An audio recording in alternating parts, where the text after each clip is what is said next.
বন্ধুগণ আমার আসসালামু আলাইকুম ওয়া রাহমাতুল্লাহ। এই যে জামাতে ইসলামী বাংলাদেশ এই যে রাস্তার পাশে নিজের অর্থায়নের বাস গেড়ে সে নিজের পাল্লা জামাতি মার্কা দাড়ি পাল্লা মার্কা সে নটকে দেয়, সে রাত্রে সে পাল্লা খুলে নিয়ে যায়। বন্ধুগণ আমার মনে দুঃখিত, আমরা দুঃখিত।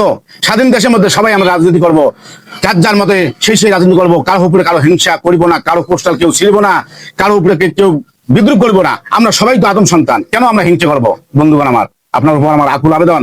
দেখেন, অসংখ্য পাল্লা সে নিজের জামাত ইসলামী বাংলাদেশ সে নিজের অর্থায়নের মধ্যে পাল্লা রাস্তায় রাস্তায় গেড়েছে। বন্ধুগণ আমার, আপনার আমার আকুল আবেদন, কারো কোন দলের মার্কার কেউ কোনো ক্ষতি করিব না। যে কোনো দল হোক না কেন, তার কোন মার্কার উপরে কোনো ক্ষতি করবো না, প্রতিহিংসা থেকে বিরত থাকবো। ভাই ভাই, আমরা যার যে মনের চাহিদা সে আমরা দল করতে পারেন।